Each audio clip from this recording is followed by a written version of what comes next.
모든 것은 한 줄의 문장에서 시작되었습니다. 스톡홀름 시립 기록보관소, 그곳은 시간이 멈춘 듯한 공간입니다. 높은 천장 아래로 먼지가 춤추듯 떠다니고 가죽으로 재본된 문서들은 수백 년의 침묵을 품은 채 어둠 속에 정렬되어 있습니다. 곰팡이와 낡은 종이의 냄새가 공기를 채우고 발걸음 하나하나가 나무 바닥에 메아리치는 그런 곳. 역사가들은 이런 장소를 사랑합니다. 과거가 살아 숨쉬는 듯한 착각을 불러일으키기 때문입니다. 하지만 때로는 과거가 단순히 숨쉬는 것이 아니라 속삭이고 질문하고 우리가 알고 있다고 믿었던 모든 것에 의문을 제기하기도 합니다. 1702년의 어느 가을날, 한 조사관이 이 보관소에 보고서를 제출했습니다. 그의 이름은 구스타프 팔름그렌, 스웨덴 왕실 토목조사국 소속의 성실한 공무원이었습니다. 그의 보고서는 평범해 보였습니다. 대재앙 이후의 재건이라는 제목이 붙어 있었고 스톡홀름 9시가지의 건물 기초 작업에 관한 내용이었습니다. 페이지를 넘기면 측량 수치, 자재 목록, 인부들의 임금 기록이 나타납니다. 행정적이고 건조하고 지루한 문서, 누구도 두 번 읽지 않을 법한 그런 기록. 하지만 그 문서의 7번째 페이지, 중간쯤에 이상한 문장 하나가 숨어 있었습니다. 기초벽은 지표면 아래 파일 깊이에서 발견되었음. 파일 당시 스웨덴에서 사용하던 길이 단위로 약 4m에 해당합니다. 팔름그렌은 새로운 건물의 기초를 놓기 위해 땅을 파내던 중 이미 존재하던 벽을 발견했습니다. 4m 아래에서요. 이것이 왜 이상한지 이해하려면 도시가 어떻게 파괴되고 재건되는지를 생각해 봐야 합니다. 화재가 도시를 집어삼키면 건물은 무너지지만 땅은 그대로입니다. 전쟁이 도시를 짓밟아도 폭격이 거리를 파괴해도 지표면 자체는 변하지 않습니다. 잔해 위에 새로운 건물을 짓습니다. 기껏해야 몇 센티미터, 많아야 1m 정도 높아질 뿐입니다. 하지만 4m는 다릅니다. 그것은 건물 한두 층 높이입니다. 무언가가 이전 도시를 완전히 덮어버렸다는 뜻입니다. 화재로는 불가능합니다. 전쟁으로도 불가능합니다. 팔름그렌의 보고서는 계속됩니다. 그는 발견된 벽의 상태를 묘사합니다. 온전했습니다. 화재의 흔적도 폭발의 상흔도 없었습니다. 단지 묻혀 있었을 뿐입니다. 그는 다른 단어를 사용합니다. 재건이 아니라 회복, 복구가 아니라 발굴. 마치 도시가 파괴된 것이 아니라 잠들어 버린 것처럼. 그리고 그는 또 다른 단어를 사용합니다. 매몰, 퇴적. 이 단어들은 지질학의 언어입니다. 강바닥, 화산 폭발, 빙하의 움직임을 설명할 때 쓰는 단어들입니다. 도시를 설명할 때 쓰는 단어가 아닙니다. 하지만 팔름그렌은 이 단어들을 선택했고 그것을 공식 기록으로 남겼습니다. 왕실 도장이 찍힌 문서 안에 3 동안 먼지를 뒤집어 쓴 채로요. 우리는 늘 위를 봅니다.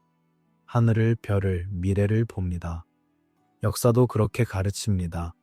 문명은 위로 향한다고, 진보는 상승이라고. 하지만 때로 역사는 아래에 있습니다. 우리 발밑에, 콘크리트 아래에 잊혀진 깊이 속에 묻혀 있습니다. 그리고 때로 그 역사는 우리가 배운 모든 것과 모순됩니다. 이것은 확답을 주는 이야기가 아닙니다. 이것은 탐색입니다. 조용하고 끈질기고 때로는 불편한 탐색. 우리는 함께 걸어갈 것입니다. 스톡홀름의 좁은 골목길을, 에든버러의 어두운 지하 금고를, 퀘벡의 얼어붙은 강변을 따라서요. 그리고 우리는 질문할 것입니다. 도시는 정말 파괴된 것일까요? 아니면 묻힌 것일까요? 그리고 만약 묻혔다면 무엇이 그것을 묻었을까요? 천천히 숨을 들이쉬세요. 이 여정은 길고 어둡고 때로는 낯설 것입니다. 하지만 그 안에는 아름다움이 있습니다. 잊혀진 것들의 아름다움, 침묵하는 증거들의 시적인 울림. 우리는 서두르지 않을 것입니다. 밤은 깊고 시간은 충분합니다. 감나스탄, 오래된 마을이라는 뜻입니다. 스톡홀름의 심장부, 좁은 자갈길이 미로처럼 얽힌 중세 구역입니다. 관광객들은 이곳을 사랑합니다. 파스텔 톤의 건물들, 빈티지 카페, 왕궁으로 이어지는 경사진 돌길. 건물마다 명판이 붙어 있습니다. 1710년, 1725년, 1722년, 18세기 초반의 연대가 새겨져 있습니다. 공식 역사는 말합니다. 1997년 대화재 이후 재건되었다고. 도시의 대부분이 불타버렸고 20년에 걸쳐 다시 세워졌다고. 하지만 만약 당신이 이 거리를 천천히 걷는다면, 발밑을 의식한다면 이상한 것을 느낄 수 있습니다. 건물의 1층 창문이 너무 높습니다. 거리 수준보다 1m 이상 올라가 있습니다. 일부 건물은 반지하 공간이 있습니다. 작은 창문들이 보도 아래에서 희미하게 빛을 내보냅니다. 저장고라고 합니다. 하지만 그 창문들을 자세히 보면 그것들은 원래 지상층 창문이었다는 것을 알 수 있습니다. 장식이 있습니다. 아치형 상단, 석재 프레임. 저장고 창문은 그렇게 만들지 않습니다. 1998년 스톡홀름 지하철 그 확장 공사가 진행되었습니다. 감나스탄 아래를 지나는 새로운 노선이었습니다. 굴착기가 땅을 파고 들어갔습니다. 엔지니어들은 중세 건물 잔해를 예상했습니다. 깨진 벽돌, 도자기 파편, 오래된 나무 기둥 같은 것들. 하지만 그들이 발견한 것은 달랐습니다. 18피트, 약 5m 깊이에서 방이 나타났습니다. 완전한 방이었습니다. 화강감으로 만들어진 벽과 천장이 온전한 방. 돌들은 엄청나게 컸습니다. 각각 8톤에서 12톤. 그리고 그것들은 모르타르 없이 맞물려 있었습니다. 정확하게 밀리미터 단위로 정밀하게. 종이 한 장조차 그 틈새로 들어갈 수 없을 만큼요. 엔지니어들은 놀랐습니다. 이런 정밀도는 현대 기술로도 어렵습니다. 17세기 기술로는 불가능합니다. 그리고 돌 표면에 흔적이 있었습니다. 회전 절삭 공구의 흔적. 규칙적이고 균일하고 기계적인 패턴. 공식 보고서는 이것을 중세 공동이라고 불렀습니다. 지하 저장 공간, 아마도 상인들의 창고였을 것이라고. 하지만 보고서를 작성한 엔지니어 자신도 의문을 표했습니다. 주석란에 작은 글씨로 이렇게 적었습니다. 돌의 크기와 정밀도는 기록된 중세 건축 기술을 초과합니다. 팔름그렌의 보고서로 돌아가 봅시다. 그는 더 많은 것을 기록했습니다. 그가 발견한 벽은 단순한 기초가 아니었습니다. 문이 있었습니다. 석재로 만들어진 문틀, 아직 경첩이 남아있는 철제 고정부, 창문도 있었습니다. 작은 것들이 아니라 큰 창문, 유리가 끼워졌을 법한 크기, 그리고 난간이 있었습니다. 철제 난간, 녹슬었지만 여전히 견고한. 바닥은 포장되어 있었습니다. 평평한 돌판으로 배수로가 정확하게 조각되어 있었습니다. 이것은 건물의 기초가 아니었습니다. 이것은 거리였습니다. 완전한 도시거리, 4m 아래에 묻혀있는. 팔름그렌은 계속 파라고 지시했습니다. 그의 팀은 더 많은 것을 발견했습니다. 인접한 벽들, 연결된 방들, 복도, 그리고 패턴이 드러났습니다. 격자 구조였습니다. 직각으로 만나는 길들, 규칙적인 간격의 교차로, 도시 계획. 하지만 현재 스톡홀름의 거리망과는 일치하지 않았습니다. 각도가 약간 달랐고 방향이 몇 도 벗어나 있었습니다. 마치 두 개의 도시가 있었던 것처럼 하나는 위에, 하나는 아래에 선택이 있었습니다. 그들은 이 구조물들을 제거할 수도 있었습니다. 깨부수고 파쇄하고 잊어버릴 수도 있었습니다. 하지만 그들은 그렇게 하지 않았습니다. 대신 그들은 그 위에 지었습니다. 흙을 채우고 돌을 쌓고 새로운 기초를 놓았습니다. 도시 위에 도시를 세웠습니다. 그리고 그들은 침묵했습니다. 보고서는 제출되었지만 공개되지 않았습니다. 기록은 남았지만 논의되지 않았습니다. 왜일까요? 왜 그들은 발견한 것을 숨겼을까요? 무엇이 그렇게 불편했을까요? 오래된 건물을 발견하는 것이 문제가 될 이유는 없습니다. 고고학적 발견은 축하받는 일입니다. 하지만 어쩌면 이것은 너무 오래되지 않았던 것일까요? 어쩌면 그것은 있어서는 안 될 시기에 있었던 것일까요? 어쩌면 그것이 제기하는 질문들이 너무 크고 너무 불편하고 너무 위험했던 것일까요? 우리는 역사를 선형적으로 배웁니다. 시간은 일직선으로 흐르고 문명은 천천히 축적되고 진보는 점진적이라고. 하지만 만약 그것이 거짓말이라면, 만약 역사가 직선이 아니라 파도라면 올라왔다가 무너지고 다시 올라왔다가 다시 사라지는 스톡홀름의 밤은 깁니다. 겨울이면 오후 3시에 어둠이 내립니다. 거리에 가스등이 켜지고 창문마다 촛불이 반짝입니다. 그리고 만약 당신이 조용히 서 있다면 발밑에서 무언가를 느낄 수 있습니다. 울림 같은 것, 공허함 같은 것, 마치 당신이 두께 없는 바닥 위에 서 있는 것처럼. 그리고 어쩌면 당신은 맞을지도 모릅니다. 단어들이 있습니다. 스웨덴어로 쓰인 17세기 문서들에 반복해서 나타나는 단어들. 오버라그링, 데포지션. 영어로 번역하면 중첩, 퇴적입니다. 지질학 용어입니다. 퇴적감을 설명할 때 강바닥에 모래가 쌓이는 것을 설명할 때 사용하는 단어입니다. 하지만 이 단어들은 스톡홀름의 행정문서에 나타납니다. 세금 기록에, 토지 등기부에, 건축 허가서에. 왜 이 단어들을 사용했을까요? 화재를 설명할 때는 브란드라는 단어를 씁니다. 전쟁을 설명할 때는 크리그를 씁니다. 하지만 그들은 데포지션을 썼습니다. 퇴적, 무언가가 쌓였다는 뜻입니다. 무언가가 유입되었다는 뜻입니다. 외래의 물질이 급격하게 대량으로. 1989년에 스톡홀름 지도가 있습니다. 아름다운 지도입니다. 손으로 그려진 양피지 위에 잉크로 세밀하게 표현된 거리 이름들이 적혀 있습니다. 레다가탄, 그로나 비켄, 순다 함넨. 항구 구조가 표시되어 있습니다.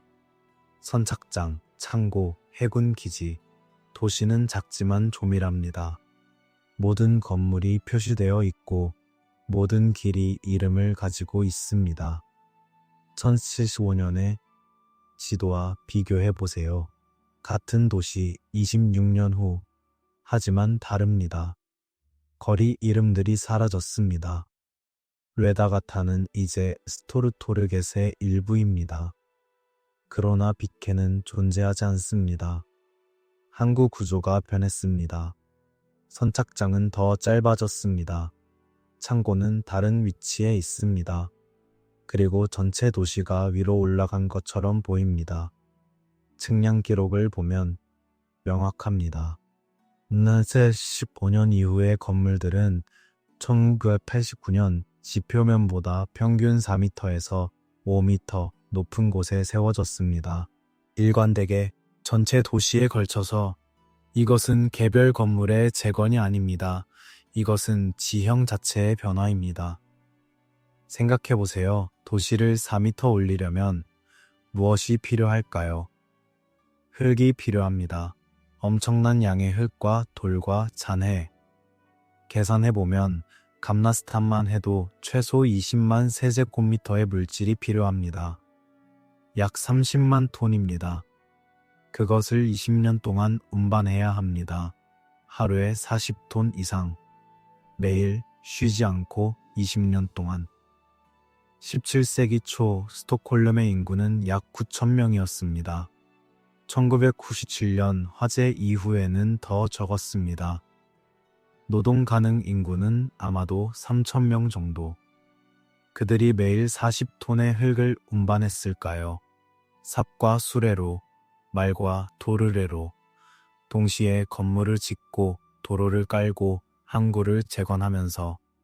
경제 기록도 맞지 않습니다. 스웨덴은 당시 북방전쟁 중이었습니다.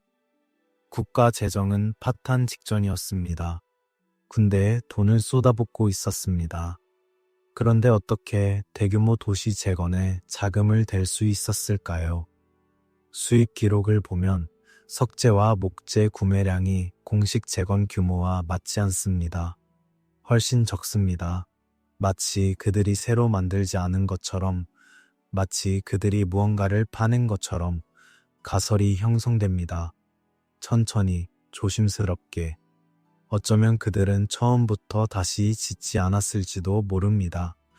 어쩌면 그들은 이미 존재하던 것을 발굴했을지도 모릅니다. 어쩌면 도시는 파괴된 것이 아니라 묻혔고 그들이 한 일은 그것을 다시 드러낸 것일지도 모릅니다. 어쩌면 재건이라는 단어 자체가 잘못된 것일지도 모릅니다. 밤은 깊어지고 질문들은 무거워집니다. 우리는 정말 처음부터 다시 지은 것일까요? 아니면 우리는 단지 잊혀진 것을 다시 발견한 것일까요? 그리고 만약 후자라면 우리는 무엇을 잊은 것일까요? 누가 그것을 만들었을까요? 그리고 무엇이 그것을 묻었을까요? 바람이 불어옵니다. 차갑고 습하고 부캐의 냄새를 담은 바람. 스톡홀름의 밤거리를 쓸고 지나갑니다. 그리고 만약 당신이 귀를 기울인다면 아주 조용히 당신은 무언가를 들을 수 있습니다. 돌의 속삭임, 묻힌 방들의 숨소리, 지하 깊은 곳의 메아리. 역사는 침묵하지 않습니다. 단지 다른 언어로 말할 뿐입니다. 북쪽을 떠나 북해를 건넙니다. 차가운 물결이 스코틀랜드의 바위 해안을 두드립니다. 에든버러가 안개 속에서 나타납니다. 화산암 위에 세워진 도시, 중세의 요새와 계몽주의의 우아함이 공존하는 곳. 겨울의 에든버러는 고딕 소설의 무대 같습니다. 어두운 돌담, 좁은 골목길, 굴뚝에서 피어오르는 석탄 연기. 관광객들은 로열 마일을 걷습니다. 에든버러 성에서 홀리루드 궁전까지 이어지는 중세의 대로. 하지만 그 길 아래에 아무도 보지 않는 곳에 또 다른 세계가 있습니다. 사우스 브리지, 1788년에 건설된 다리입니다. 공식 기록에 따르면요, 꽤의 아치로 이루어진 깊은 계곡을 가로지르는 우아한 석조 구조물. 하지만 만약 당신이 이 다리를 걷는다면 당신은 다리를 걷고 있다는 것을 알아차리지 못할 것입니다. 왜냐하면 다리는 건물들로 완전히 덮여 있기 때문입니다. 양쪽에 3층, 4층짜리 건물들이 다리 위에 지어져 있습니다. 당신은 평범한 거리를 걷는 것처럼 느낄 것입니다. 하지만 아래를 보세요.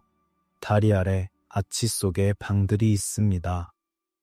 금고라고 부릅니다. 수십 개의 방, 미로처럼 연결된 지하 공간. 공식 설명은 이렇습니다. 상인들의 저장고였다고, 위스키, 식량, 상품을 보관하던 곳이었다고. 하지만 19세기 중반, 이 금고들은 봉인되었습니다. 공식적으로는 위생 문제 때문이었다고 합니다. 습기, 곰팡이, 쥐, 사람들이 살기에 부적합하다고 봉인되었습니다. 벽돌로 막히고 입구가 폐쇄되고 150년 동안 잊혀졌습니다. 1990년대에 일부가 재개방되었습니다. 관광 명소로요. 유령 투어, 공포 체험, 역사 전시. 하지만 재개방 과정에서 엔지니어들이 이상한 것을 발견했습니다. 방들의 크기가 일정했습니다. 거의 완벽하게 일정했습니다. 길이 2m, 너비 3~2m, 높이 2~8m. 몇 센티미터의 오차도 없이 반복되는 치수. 그리고 그 비율을 계산해보면 1:1.5, 황금비에 매우 가깝습니다. 1:1. 깊이 8. 우연일까요? 벽을 보세요. 석재가 정밀하게 절단되어 있습니다. 모서리는 완벽한 직각입니다. 표면은 평평합니다. 레이저 수증계로 측정하면 밀리미터 단위의 편차도 없습니다. 18세기 기술로 이것을 만들 수 있을까요? 가능은 합니다. 하지만 왜 그렇게 했을까요? 왜 저장고에 이런 정밀도가 필요할까요? 천장을 보세요. 아치형입니다. 완벽한 반원 아치, 하중을 균등하게 분산시키는 구조. 그리고 아치의 정점마다 작은 구멍이 있습니다. 원형, 지름 약 8cm, 규칙적으로 배치된 마치 계획된 것처럼. 공식 설명은 환기구라고 합니다. 하지만 환기구치고는 이상합니다. 너무 작고 너무 높고 너무 정확하게 배치되어 있습니다. 한 엔지니어가 호기심에 측정했습니다. 구멍들의 간격, 위치, 각도, 그리고 패턴을 발견했습니다. 음향 최적화 패턴이었습니다. 소리의 반향을 제어하는, 공명을 최소화하는 배치. 왜 저장고에 음향 최적화가 필요할까요? 바닥을 보세요. 평평한 돌판으로 포장되어 있습니다. 그리고 가장자리를 따라 작은 홈이 파여 있습니다. 배수로입니다. 정확하게 계산된 경사, 중앙으로 모이는 패턴, 물이 고이지 않도록, 습기가 머물지 않도록. 하지만 왜일까요? 만약 이것이 단순한 저장고라면 왜 이런 신경을 썼을까요? 1988년 다리가 건설되었다는 그의 기록을 찾아보세요. 시의회 회의록이 있습니다. 그 안에 이상한 문구가 있습니다. 외래 퇴적물의 제거, 기초 작업 이전의 발굴, 원 구조물의 재활용. 무슨 의미일까요? 무엇이 퇴적되어 있었을까요? 무엇을 발굴했을까요? 그리고 무엇을 재활용했을까요? 90년의 에든버러 지도를 보세요. 사우스 브리지가 있는 위치는 당시 깊은 계곡이었습니다. 노르로크라고 불렸습니다. 하지만 지도상의 고도를 보면 이상합니다. 계곡의 깊이가 너무 얕습니다. 마치 무언가가 그것을 이미 부분적으로 채운 것처럼. 그리고 88년 이후의 지도와 비교하면 거리 수준이 약 4m 상승했습니다. 4m 다시 이 숫자입니다. 스톡홀름과 같은 숫자. 우연일까요? 두 도시는 1500km 떨어져 있습니다. 문화도 다르고 언어도 다르고 정치 체제도 다릅니다. 하지만 같은 시기에 같은 깊이에 같은 패턴을 보입니다. 에든버러의 밤은 소리로 가득합니다. 백파이프의 먼 울림, 펍에서 새어나오는 웃음소리, 자갈길 위의 발걸음. 하지만 사우스 브리지 아래 금고 안으로 내려가면 소리가 바뀝니다. 공기가 무겁고 침묵이 질감을 가집니다. 돌벽이 숨을 쉬는 것 같습니다. 그리고 만약 당신이 가만히 서 있다면 아주 희미하게 물 흐르는 소리를 들을 수 있습니다. 벽 너머에서 더 깊은 곳에서 아직 개방되지 않은 금고들이 있습니다. 여전히 봉인된 150년 동안 손대지 않은 방들. 그 안에 무엇이 있을까요? 아무것도 없을 수도 있습니다. 단지 어둠과 먼지뿐.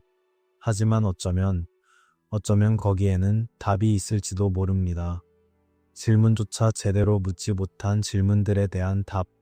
스톡홀름과 에든버러. 두 점이 선을 만들기 시작합니다. 그리고 선이 있다면 어쩌면 패턴이 있을 것입니다. 대서양을 건넙니다. 차갑고 넓은 바다, 오래된 세계와 새로운 세계를 가르는 경계. 뉴펀들랜드의 빙산을 지나 세인트 로렌스 강의 입구로 들어갑니다. 물은 갈색으로 변합니다.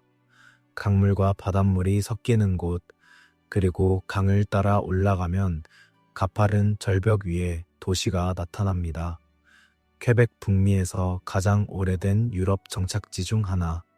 프랑스의 식민지였다가 영국의 영토가 되었다가 지금은 캐나다의 일부.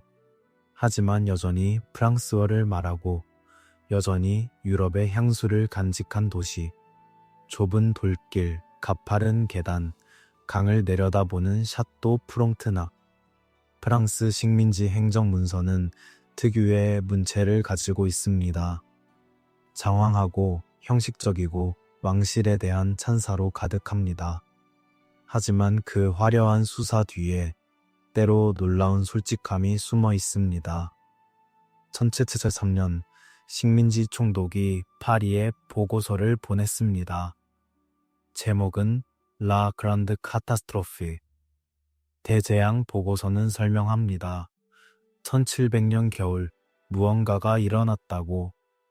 정확히 무엇인지는 명확하지 않습니다. 폭풍이라고도 하고 홍수라고도 하고 지진이라고도 합니다. 하지만 결과는 명확했습니다. 도시의 하부 구역이 완전히 묻혔습니다. 건물들이 사라졌습니다. 거리가 흙과 진흙과 이상한 퇴적물로 덮였습니다. 미셸 드빌레브, 왕실 측량사. 그는 1704년에 파견되어 피해를 조사했습니다. 그의 스케치가 남아 있습니다. 오래된 양피지 위에 잉크선, 놀라울 정도로 세밀한. 그는 단면도를 그렸습니다. 도시의 단면, 마치 케이크를 자른 것처럼. 그리고 그는 층을 표시했습니다. 가장 위, 현재 거리 수준, 그 아래 38m, 외래 퇴적층이라고 표시되어 있습니다. 그 아래 원래 지표면, 그리고 그 아래 구조물들, 돌로 된 기초, 벽, 아치. 드빌레브는 발굴을 명령했습니다. 몇 개의 구조물을 완전히 드러내기 위해 그가 발견한 것은 방들이었습니다. 석조방, 아치형 천장, 정밀하게 절단된 벽, 그리고 그는 측정했습니다. 길이, 너비, 높이, 비율, 그의 보고서에 숫자가 적혀 있습니다. 1m, 3m, 2, 7m.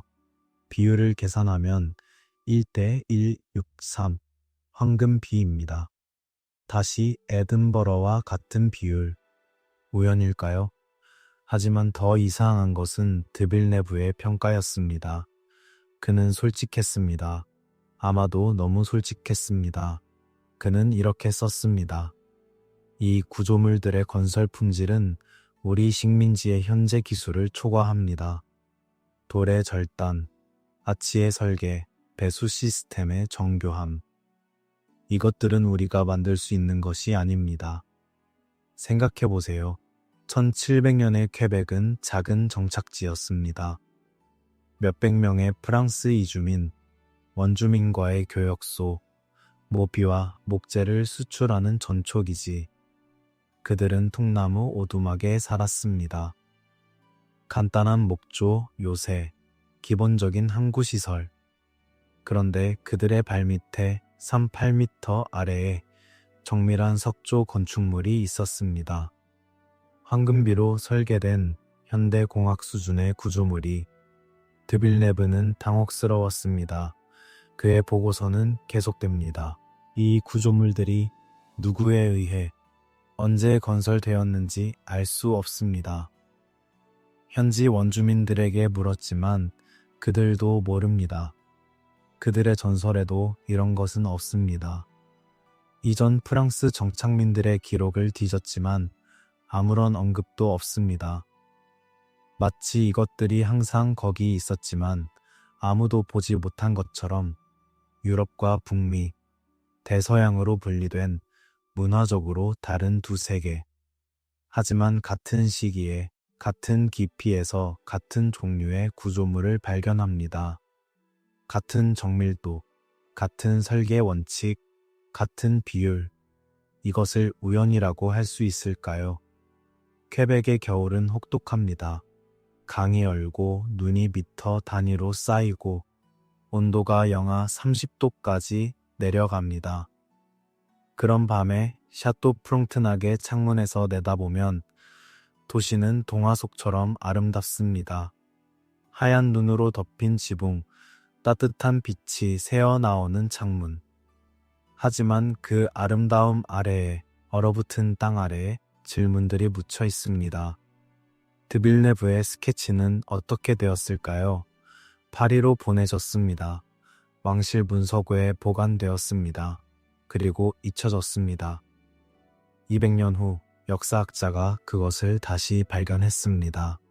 놀랐습니다. 연구하려 했습니다. 하지만 원본 구조물은 이미 사라진 뒤였습니다. 19세기 도시 확장 과정에서 제거되었습니다. 일부는 강으로 버려졌습니다.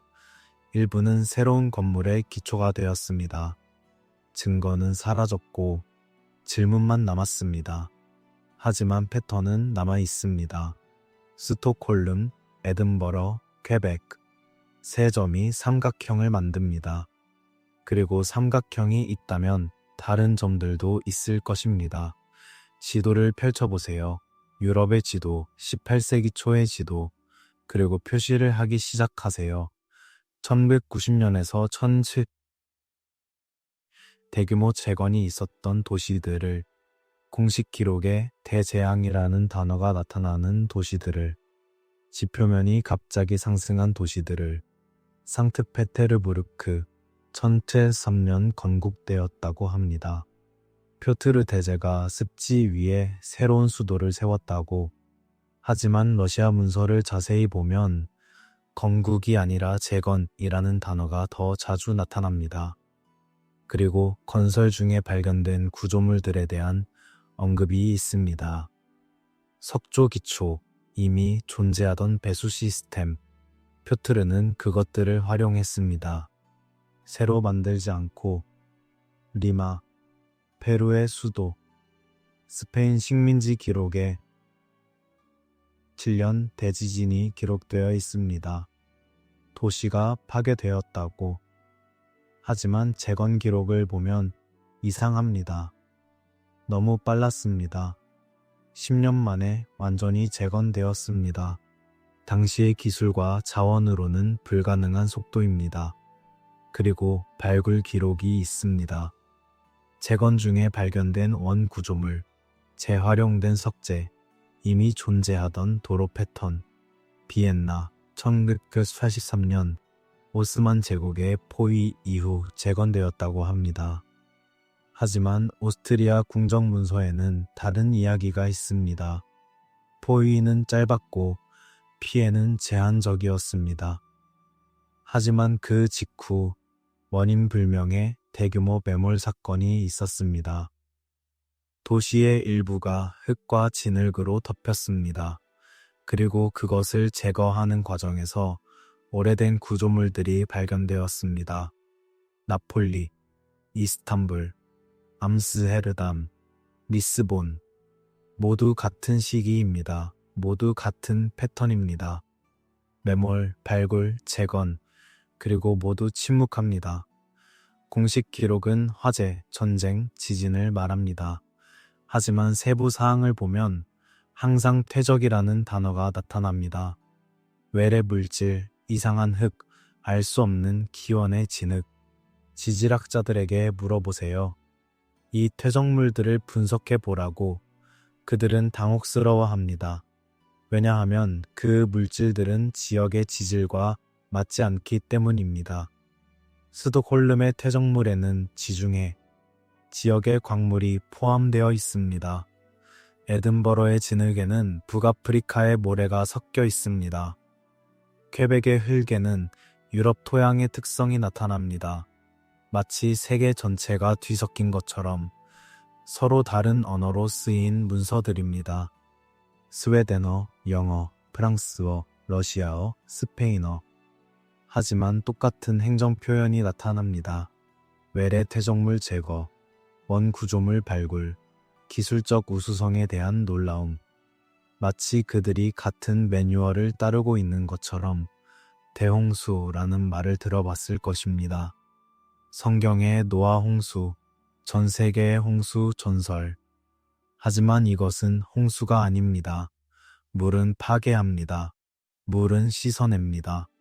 하지만 이것은 퇴적입니다. 무언가가 쌓였습니다. 무언가가 덮었습니다.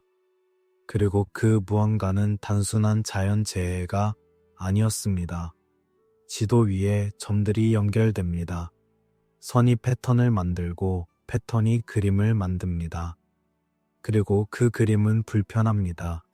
왜냐하면 그것이 우리에게 말하는 것은 1700년 전후에 무언가가 일어났다는 것, 세계적 규모로 동시에 모든 대륙에서, 그리고 그것은 문명을 묻었다는 것.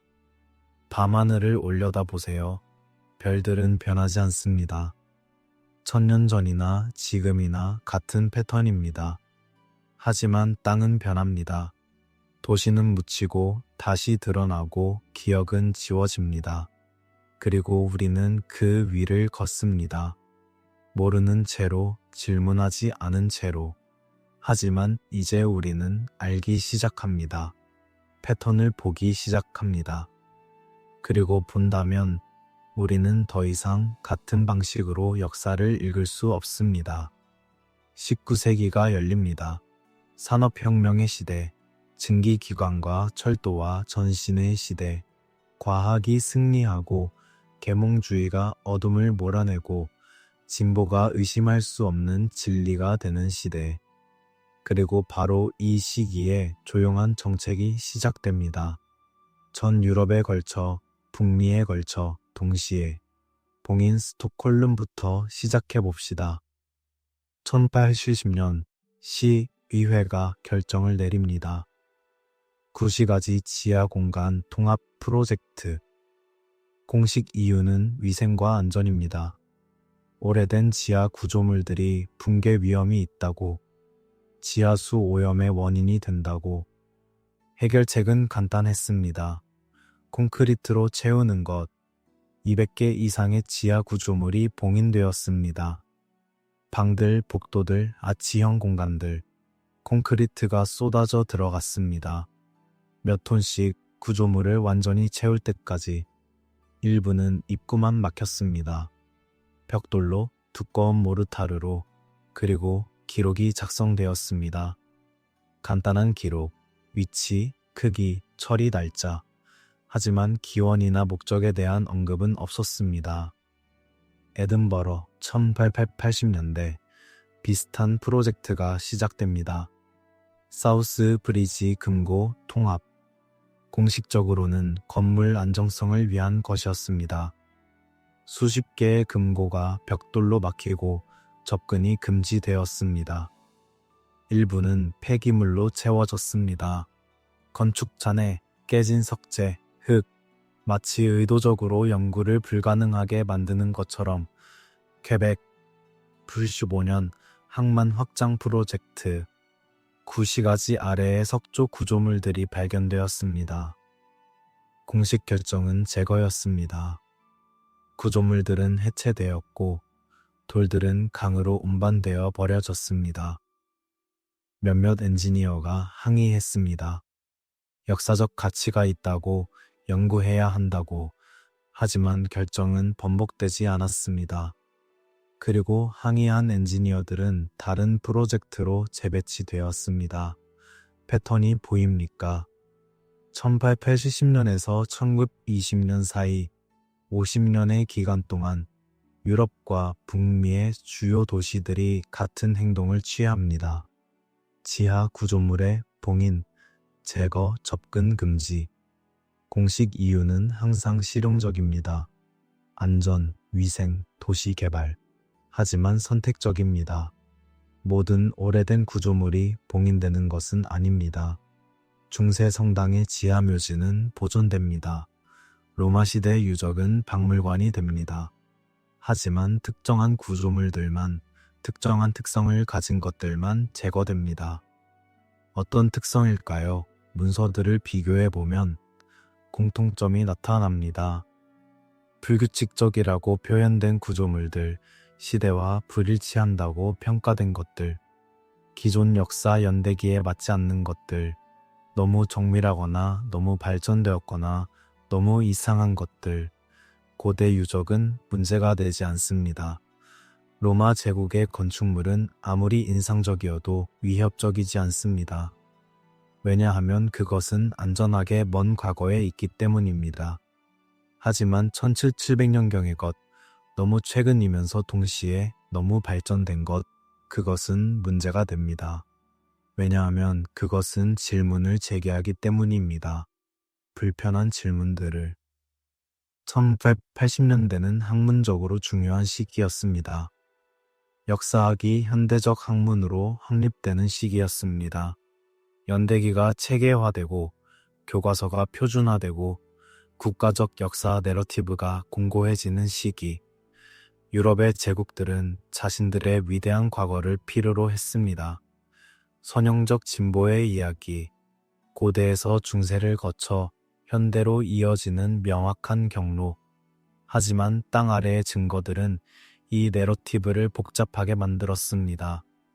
만약 1700년경에 고도로 발전된 문명이 있었다면, 그것이 갑자기 사라졌다면, 그리고 우리가 그것을 재건했다면 진보는 선형적이지 않습니다. 문명은 순환합니다. 올라갔다가 떨어지고 다시 올라갑니다. 이것은 불편한 진실입니다. 그래서 선택이 이루어졌습니다. 의식적으로인지 무의식적으로인지는 알 수 없습니다. 아마도 둘 다일 것입니다. 기록은 남기되 물증은 제거하는 것. 문서는 보관하되 접근을 어렵게 하는 것. 이야기는 하되 믿을 수 없게 만드는 것. 조용한 행정 언어의 무게를 생각해 보세요. 통합, 정리, 최적화. 이 단어들은 무해해 보입니다. 하지만 그것들은 지우개입니다. 역사의 지우개. 그리고 가장 효과적인 검열은 눈에 보이지 않는 것입니다. 금지가 아니라 무관심, 파괴가 아니라 방치, 거짓말이 아니라 생략. 19세기의 엔지니어들은 메모를 남겼습니다. 공식 보고서의 주석란에, 개인 일기에, 동료에게 보낸 편지에 그들은 의아해했습니다. 왜 이렇게 좋은 구조물들을 제거하는지, 왜 연구하지 않는지. 하지만 그들의 의문은 기록되지 않았습니다. 공식 역사에는 들어가지 못했습니다. 그리고 시간이 흘렀습니다. 세대가 바뀌었습니다. 봉인된 구조물들을 기억하는 사람들이 죽었습니다. 그리고 새로운 세대는 그것이 항상 없었다고 믿게 되었습니다. 기억은 지워지고 역사는 단순해지고 질문은 사라졌습니다. 하지만 봉인은 완벽하지 않습니다. 때로 균열이 생깁니다. 건물이 수리되면서 벽이 뚫리고 샤시를 확장하다가 막힌 통로를 발견하고 파이프를 교체하다가 채워진 방을 만나게 됩니다. 그리고 그때마다 잠깐 동안 과거가 숨을 쉽니다. 밤은 깊어지고 이야기는 어두워집니다. 하지만 이것은 음모론이 아닙니다. 이것은 인간 본성입니다. 우리는 단순한 이야기를 좋아합니다. 명확한 영웅과 악당, 선형적 진보, 안심되는 연대기, 그리고 그것에 맞지 않는 것들은 자연스럽게 조용히 사라지게 됩니다. 역사에서 사라지는 손길은 폭력적이지 않습니다. 그것은 행정적이고 체계적이고 거의 지루할 정도로 관료적입니다. 그리고 그렇기 때문에 더 효과적입니다. 빅토리아 시대의 엔지니어들은 자부심이 강했습니다. 그들은 산업혁명의 자녀들이었습니다. 철과 증기와 정밀 기계의 대가들, 세계를 재설계하고 자연을 정복하고 진보를 구현하는 사람들. 그들의 보고서는 자신감으로 가득했습니다. 우리는 할 수 있다. 우리는 이해한다. 우리는 개선할 것이다. 하지만 때로 그들의 보고서에 다른 어조가 나타납니다. 당혹스러움, 경이로움, 때로는 좌절. 왜냐하면 그들이 발견한 것 중 일부수는 그들이 만들 수 있는 것보다 나았기 때문입니다. 스톡홀름의 1872년 보고서를 보세요. 지하수로 시스템 조사. 엔지니어 안데르스 린드블롬이 작성했습니다. 그는 구시가지 아래에서 복잡한 배수 시스템을 발견했습니다. 석재수로 정밀하게 계산된 경사, 자동 조절 밸브. 밸브가 특히 그를 놀라게 했습니다. 그것은 수압에 따라 자동으로 열리고 닫혔습니다. 기계 장치 없이, 전기 없이, 단지 물의 흐름과 부력의 원리만으로 린드블롬은 이것을 재현하려 했습니다. 그의 최고의 기술자들과 함께, 하지만 실패했습니다. 밸브는 작동했지만 원본만큼 효율적이지 않았습니다. 원본은 더 민감했고, 더 정확했고, 더 내구성이 있었습니다. 그는 보고서에 이렇게 썼습니다. 원 시스템의 설계 원리는 우리의 현재 이해를 초과합니다. 우리는 그것을 복제할 수 있지만 개선할 수는 없습니다. 에든버러의 1985년 보고서 사우스 브리지 금고항이 시스템 분석. 엔지니어 제임스 맥퍼슨. 그는 금고들 사이의 공기 순환 패턴을 연구했습니다. 외부 공기 공급 없이도 금고 내부의 공기는 신선하게 유지되었습니다. 어떻게? 벽과 천장의 작은 구멍들, 정확하게 배치된 공기 흐름을 유도하는 각도로 맥퍼슨은 계산했습니다. 유체 역학, 압력 차이, 온도 구배, 그리고 그는 발견했습니다. 구멍들의 배치는 최적이었습니다. 수학적으로 최적. 현대 유체역학 이론에 따라 계산한 것과 정확히 일치했습니다. 하지만 그 이론은 1950년대에야 확립되었습니다. 어떻게 18세기 건축가가 그것을 알았을까요? 맥퍼슨은 조심스럽게 했습니다. 원 설계자는 경험적 천재성을 보였거나 우리가 알지 못하는 이론적 지식을 가지고 있었습니다. 퀘벡의 1191년 보고서, 석재 분석, 지질학자 피에르 디몽. 그는 발견된 구조물의 석재를 현미경으로 검사했습니다. 화강감, 단단하고 내구성 있는, 하지만 이상한 특성이 있었습니다. 표면에 나사산이 있었습니다. 정밀한 나사산, 균일한 빛이 밀리미터당 정확히 2회전. 나사는 오래된 발명품입니다. 아르키메데스의 나사, 중세의 나사, 프레스. 하지만 정밀 나사산, 표준화된 빛이, 그것은 산업혁명의 산물입니다. 18세기에는 나사산을 손으로 잘랐습니다. 불규칙하고 비표준적이고 각각 다릅니다. 하지만 이 나사산들은 완벽하게 균일했습니다. 디몽은 10개의 다른 돌에서 나사산을 측정했습니다. 모두 동일한 빛이었습니다. 오차 범위 0, 1mm 이내. 그는 의문을 제기합니다. 이것을 만들려면 정밀 선반이 필요합니다. 금속 절삭 선반, 표준화된 도구, 측정기기. 하지만 그런 것들은 800년대 중반에야 일반화되었습니다. 그렇다면 어떻게 합금 분석도 있습니다. 일부 구조물에서 발견된 금속 부품들, 철이 아닙니다. 강철도 아닙니다. 합금입니다. 철에 니켈과 크롬이 혼합된 분석 결과 약 18% 크롬, 8% 니켈. 이것은 스테인리스 강의 조성입니다. 하지만 스테인리스 강은 1913년에 발명되었습니다. 엔지니어들은 솔직했습니다. 적어도 그들의 기술 보고서에서는 그들은 이해하지 못한다고 인정했습니다. 그들은 원리를 추측하려 했습니다. 잊혀진 기술, 우연한 발견, 천재적 장인. 하지만 그들의 언저리에는 더 불편한 가능성이 맴돌았습니다. 어쩌면 이것들은 우리보다 앞선 것이 아니라 다른 무언가의 잔재일지도 모른다고.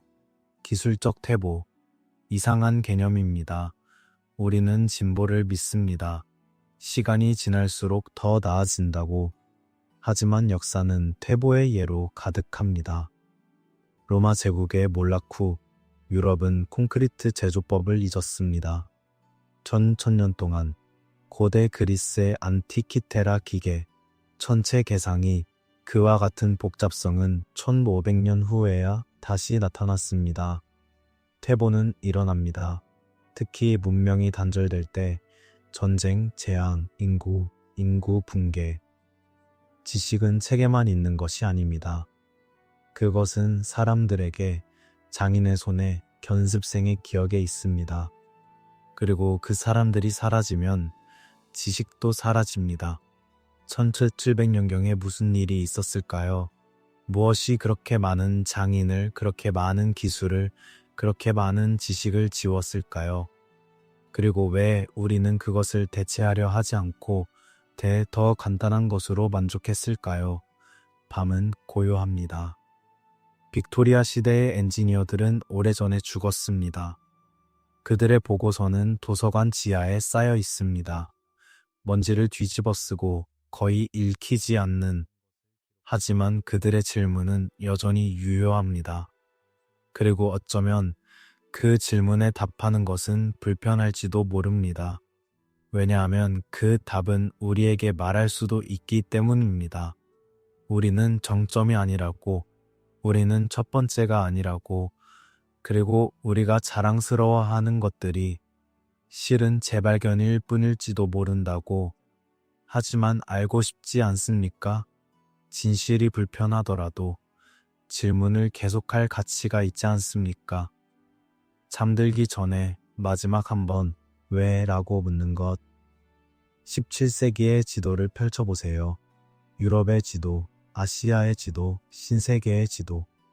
그리고 이름을 찾아보세요. 반복해서 나타나는 이름, 광대한 영토에 적힌 이름. 타르타리아, 라틴어로 타르타리아, 프랑스어로 타르타리, 영어로 타르타리, 독일어로 타르타라이, 스페인어로 타르타리아.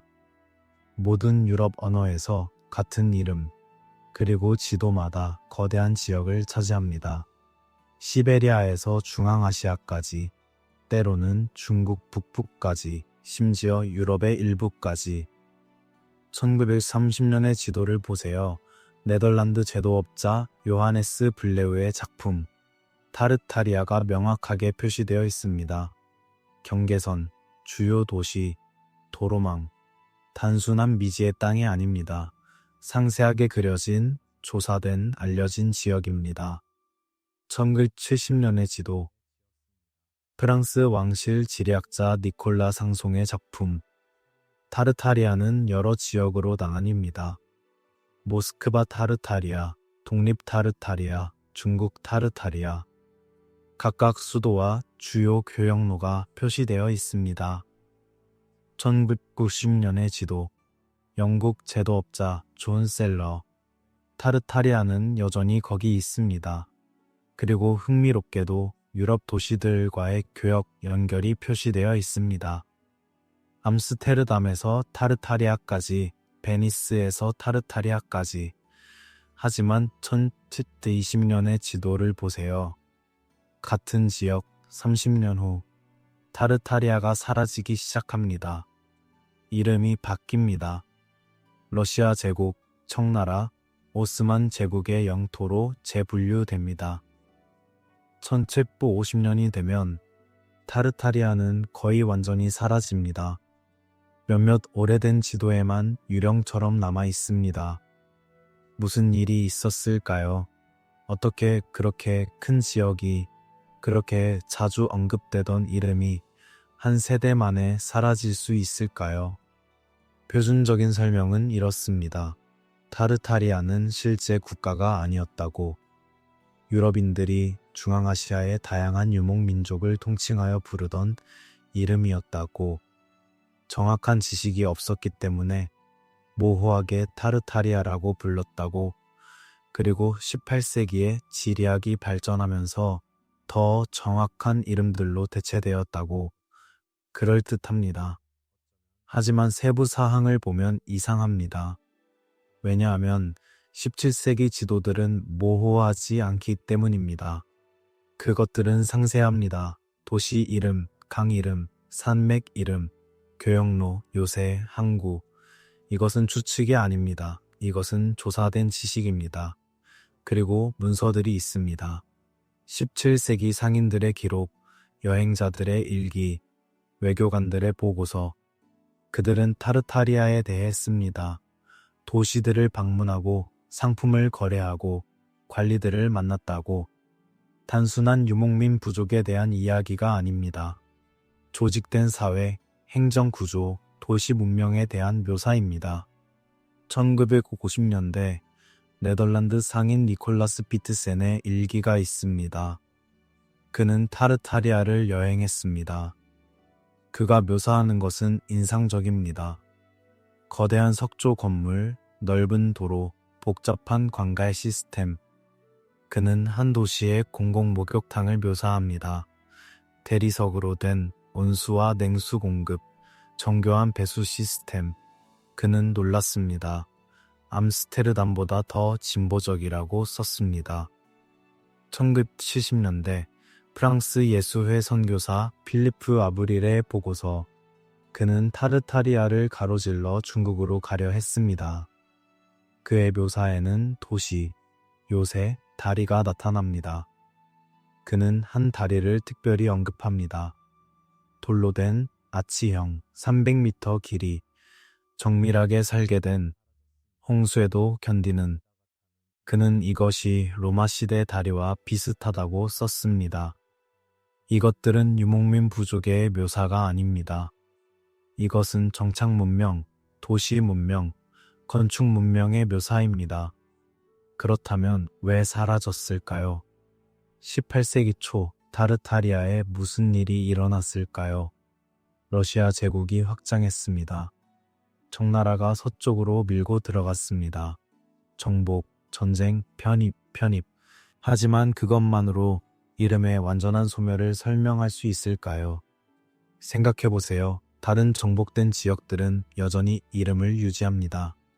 페르시아는 사파비 제국에 정복된 후에도 페르시아로 불립니다. 인도는 무굴 제국 아래에서도 인도입니다. 하지만 타르타리아는 완전히 지워집니다. 지도에서만이 아니라 역사에서도. 건축적, 공학적 일관성을 기억하세요.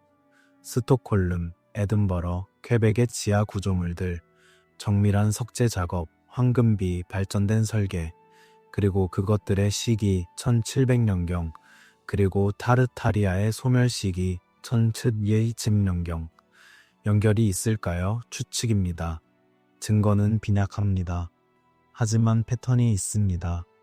유럽과 아시아를 아우르는 건축 양식, 동시에 일어난 매몰 사건, 동시에 일어난 재건, 그리고 동시에 일어난 기억의 소멸. 만약 타르타리아가 단순한 지명이 아니라 문명적 네트워크였다면 교역, 기술, 지식을 공유하는 광범위한 연결망이었다면 그리고 1700년경에 그것이 대재앙으로 붕괴했다면 도시들이 묻히고 인구가 감소하고 네트워크가 단절되었다면 그렇다면 생존자들은 무엇을 했을까요? 그들은 재건했을 것입니다. 묻힌 도시를 파내고 사용할 수 있는 것을 재활용하고 새로운 이름으로 다시 시작했을 것입니다. 그리고 이전의 통일성은 사라졌을 것입니다. 각 지역은 가장 가까운 강대국에 흡수되었을 것입니다. 러시아, 중국, 오스만, 그리고 새로운 권력자들은 이전의 이름을 원하지 않았을 것입니다. 왜냐하면 그것은 그들의 정복이 새로운 것이 아니라 재정복임을 상기시키기 때문입니다. 그래서 타르타리아는 지워졌습니다. 지도에서, 기록에서, 역사에서. 이것은 가설입니다. 증명되지 않았고 아마도 증명할 수 없을 것입니다. 하지만 그것이 질문을 멈출 이유는 아닙니다. 왜냐하면 지도는 여전히 거기 있기 때문입니다.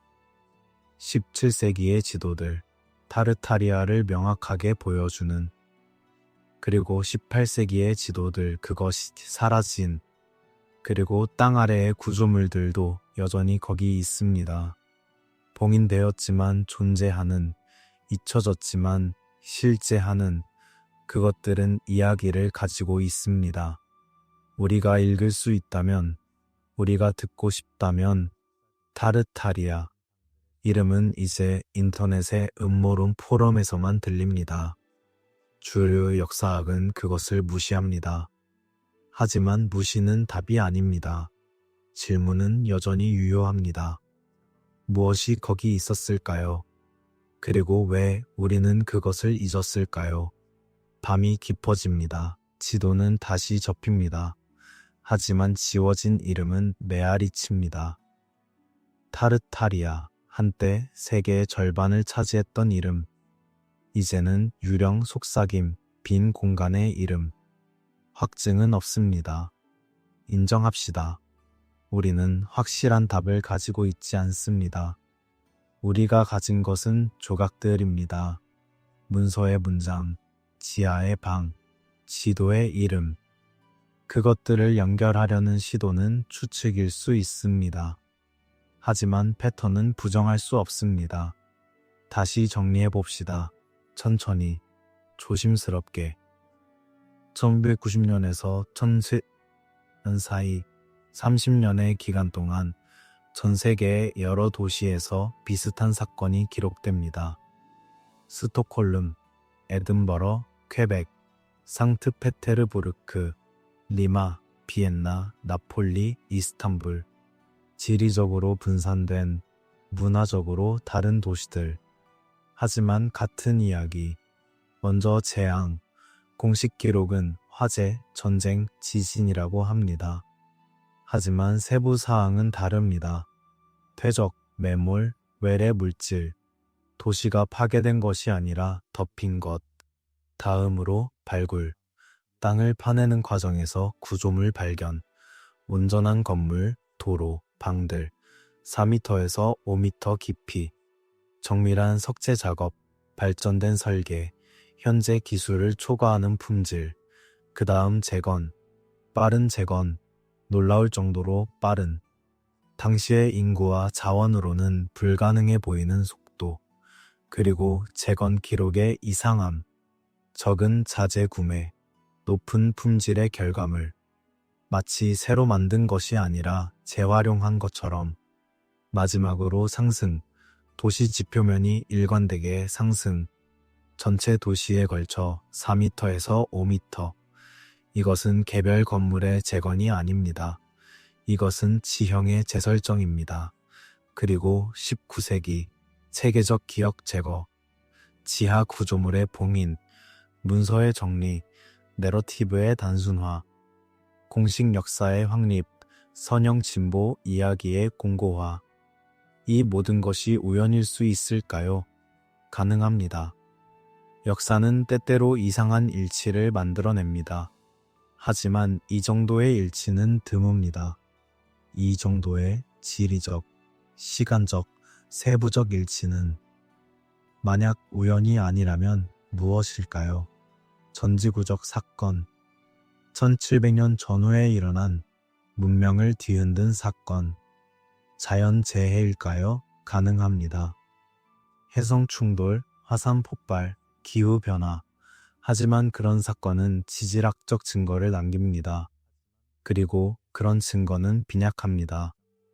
그렇다면 무엇이 남을까요? 불편한 가능성, 우리의 역사 이해가 불완전하다는 것, 선형 진보가 환상이라는 것, 문명이 순환한다는 것. 생각해보세요. 만약 문명이 올라갔다가 떨어진다라면, 만약 우리가 정점이 아니라 회복 중이라면, 만약 1700년경에 다른 정점이 있었다면, 그리고 우리는 그것의 잔해 위에서 다시 시작한 것이라면, 그것이 의미하는 것은 무엇일까요? 우리가 발명했다고 생각하는 것들이 실은 재발명일 수 있습니다. 우리가 진보라고 부르는 것이 실은 회복일 수 있습니다. 그리고 우리가 미래라고 보는 것이 실은 과거의 메아리일 수 있습니다. 불편합니다. 인정합니다. 이것은 우리의 자부심을 상하게 합니다. 우리는 특별하고 싶습니다. 우리는 최초이고 싶습니다. 우리는 유일하고 싶습니다. 하지만 역사는 우리의 자아를 위해 존재하지 않습니다. 역사는 있는 그대로입니다. 그리고 있는 그대로의 역사는 우리에게 말합니다. 우리는 첫 번째가 아니라고, 다른 사람들이 우리보다 먼저 여기 있었다고, 그들은 건설했고 번영했고 그리고 사라졌다고, 그리고 우리는 그들의 폐허 위에 서 있다고, 우리 발밑에 남아있는 것들, 봉인된 방, 채워진 복도, 잊혀진 구조물, 그것들은 증인입니다. 말없는 증인, 하지만 웅변적인, 그것들은 기다립니다. 누군가 다시 파낼 때까지, 누군가 듣고 싶어 할 때까지. 아직 열리지 않은 기록함들이 있습니다. 스톡홀름의 시립 기록보관소, 깊은 곳에, 에든버러의 국립도서관 지하에, 퀘벡의 주립문서고 선반에, 오래된 보고서들, 먼지 쌓인 스케치, 잊혀진 측량 기록, 그것들은 여전히 거기 있습니다. 읽히기를, 이해되기를, 연결되기를 기다리며, 그리고 땅 아래에는 더 많은 것이 있습니다. 아직 발견되지 않은 방들, 아직 뚫리지 않은 벽들, 아직 발굴되지 않은 구조물들, 스톡홀름의 감나스탄 아래, 에든버러의 로열 마일 아래, 세계 곳곳의 오래된 도시들 아래. 그것들은 침묵하지만 존재합니다. 언젠가 누군가가 파낼 것입니다. 새로운 지하철 노선, 건물 기초 작업, 파이프 교체. 그리고 그때 잠깐 동안 과거가 다시 숨을 쉴 것입니다. 질문이 다시 제기될 것입니다. 그리고 어쩌면 그때 우리는 답할 준비가 되어 있을 것입니다. 하지만 지금은 밤입니다. 질문의 시간, 반성의 시간, 경의의 시간. 우리는 여행을 했습니다. 스톡홀름의 좁은 골목에서 에든버러의 지하 금고로, 퀘벡의 얼어붙은 강변에서 잊혀진 타르타리아의 지도까지. 우리는 문서를 읽었고 구조물을 측정했고 패턴을 찾았습니다. 우리가 발견한 것은 확실한 답이 아닙니다. 그것은 가능성입니다. 불편한, 도전적인, 하지만 무시할 수 없는 가능성. 1700년 전후에 무언가가 일어났다는 것, 세계를 변화시킨, 문명을 뒤흔든, 하지만 기억에서 지워진 무언가. 우리는 그것을 완전히 이해하지 못합니다. 아마도 결코 이해하지 못할지도 모릅니다. 하지만 우리는 질문할 수 있습니다. 그리고 질문하는 것, 그 자체가 가치가 있습니다. 왜냐하면 질문은 우리를 깨어있게 하기 때문입니다. 호기심을 유지하게 하기 때문입니다. 확실성의 편안함에 안주하지 않게 하기 때문입니다. 역사는 완결된 책이 아닙니다. 그것은 계속 쓰여지는 이야기입니다. 새로운 발견, 새로운 해석, 새로운 연결, 그리고 때로 가장 흥미로운 이야기는 공식 내러티브의 가장자리에 있습니다. 주석의 예외에 설명되지 않는 세부 사항에 우리는 첫 번째가 아닙니다. 이것은 겸손함의 교훈입니다. 하지만 동시에 그것은 희망의 메시지이기도 합니다. 왜냐하면 만약 문명이 전에도 상승했다면 우리도 계속 상승할 수 있다는 뜻이기 때문입니다. 만약 그들이 놀라운 것을 건설했다면 우리도 할 수 있다는 뜻이기 때문입니다. 그리고 만약 그들이 실패했다면 우리는 그들의 실수에서 배울 수 있다는 뜻이기 때문입니다. 도시는 잠듭니다. 창문의 불빛이 하나씩 꺼지고 거리가 조용해지고 밤이 완전히 내립니다. 하지만 역사는 깨어 있습니다. 땅 아래에서 문서고 깊은 곳에서 잊혀진 이름들의 메아리 속에서 그것은 기다립니다. 인내심 있게 침묵 속에서 다음 발견을, 다음 질문을, 다음 탐색자를, 그리고 어쩌면 그것은 당신일지도 모릅니다. 어쩌면 당신이 오래된 문서를 발견할지도, 봉인된 방을 열지도, 연결을 만들지도 모릅니다. 역사는 전문가들만의 것이 아닙니다. 그것은 궁금해하는 모든 사람의 것입니다. 질문하는 모든 사람의 것입니다.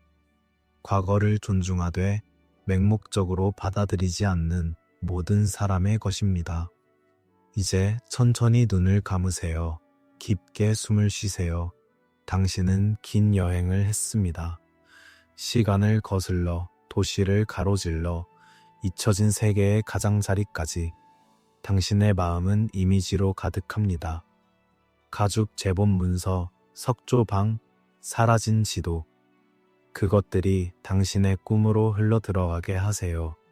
부드럽게, 조용히, 침묵은 때로 가장 웅변적입니다.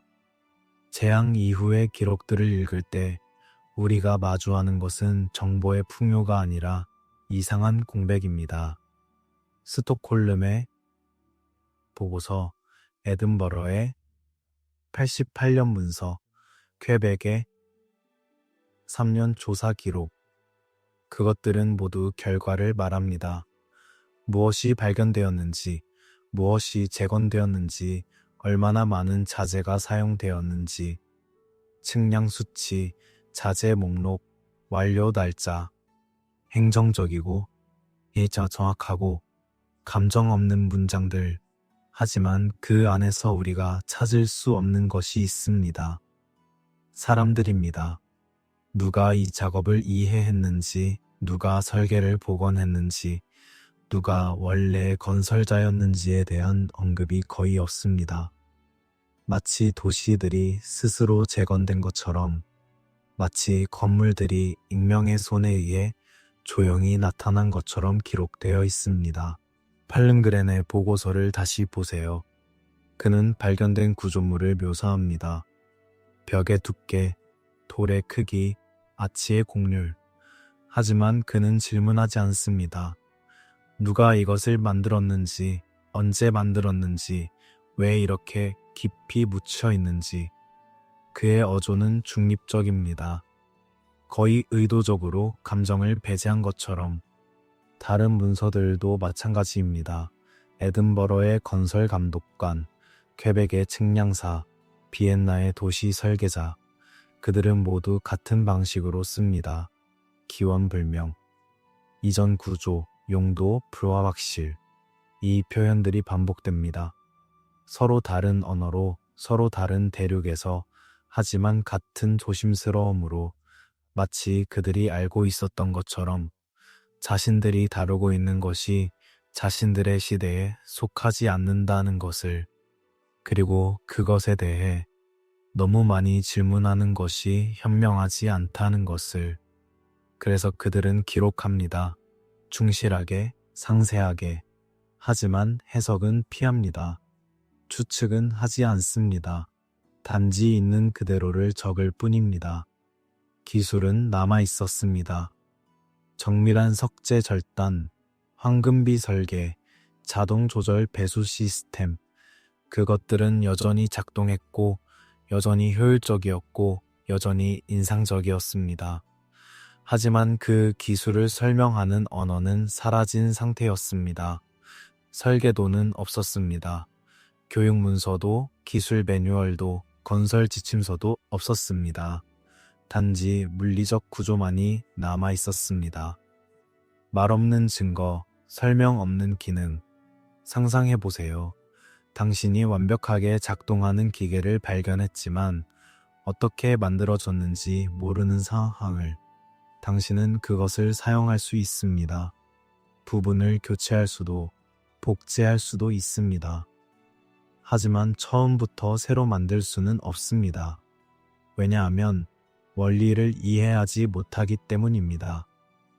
이것이 1700년 이후 재건자들의 상황이 아니었을까요? 그들은 건설자가 아니었습니다. 그들은 회복자였습니다. 발굴하고 정리하고 재활용하는 사람들. 새로운 것을 창조하기보다는 기존의 것을 재정렬하는 사람들. 이것은 창조의 기록이 아닙니다. 이것은 관리의 기록, 상실 이후의 대응 기록입니다. 그리고 어쩌면 그들은 침묵을 선택했을지도 모릅니다.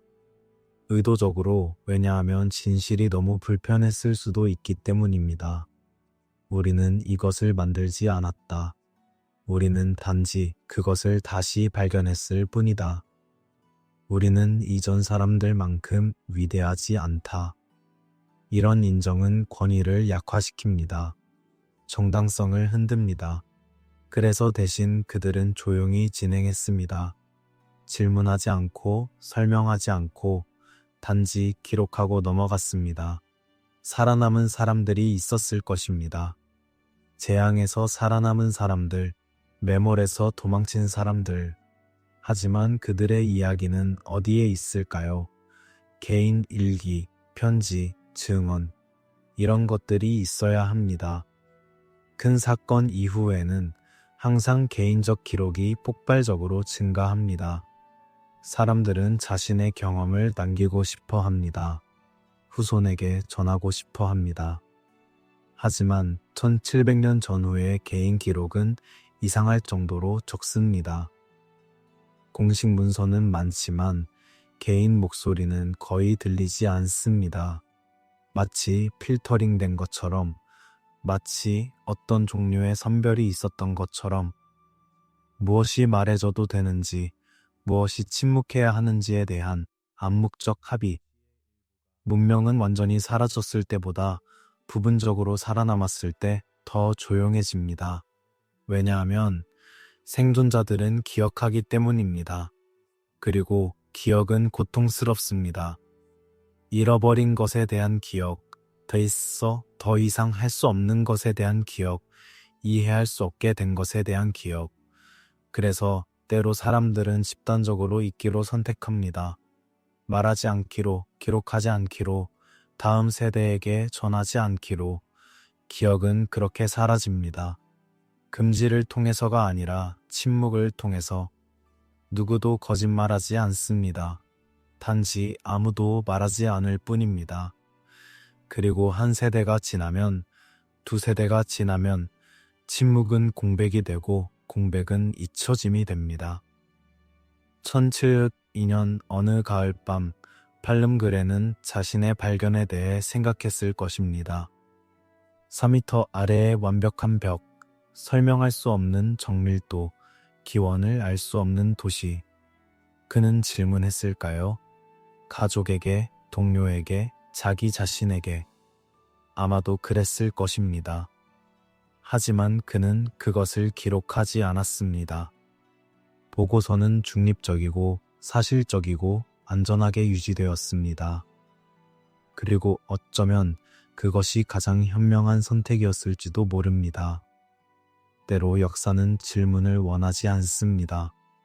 단지 계속 나아가기를 원할 뿐입니다. 침묵한 생존자들은 그것을 이해했습니다. 그리고 그들의 침묵 속에서 새로운 세계가 조용히 시작되었습니다. 재앙에는 서명이 있습니다. 각 재앙은 고유한 방식으로 흔적을 남깁니다. 화재는 재와 그 흐름을 남깁니다. 홍수는 물의 흔적, 부식, 진흙의 불규칙한 층을 남깁니다. 지진은 균열을, 붕괴를, 비대칭적 파괴를 남깁니다. 전쟁은 탄흔을, 깨진 벽을, 의도적 훼손을 남깁니다. 하지만 백령경의 사건은 다릅니다. 그것의 서명은 이상합니다. 왜냐하면 그것은 파괴하지 않았기 때문입니다. 그것은 덮었습니다. 스톡홀름에서 발견된 것을 다시 생각해 보세요. 팔른그렌이 기록한 벽, 문, 창문, 포장된 바닥. 그것들은 온전했습니다. 화재의 흔적이 없었습니다. 검게 그을린 목재에도 녹은 금속도 없었습니다. 폭력의 증거도 없었습니다. 부서진 석재, 흩어진 잔해, 급격한 충격의 흔적, 그 모든 것이 없었습니다. 단지 묻혀 있었을 뿐입니다. 에든버러의 금고도 마찬가지입니다. 방들은 완벽한 상태였습니다. 아치는 무너지지 않았고 벽은 균열이 없었고 바닥은 평평했습니다.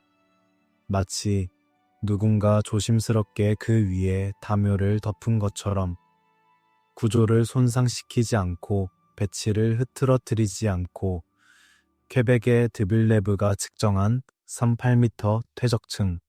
그는 그것을 분석했습니다. 조성, 밀도, 입자 크기.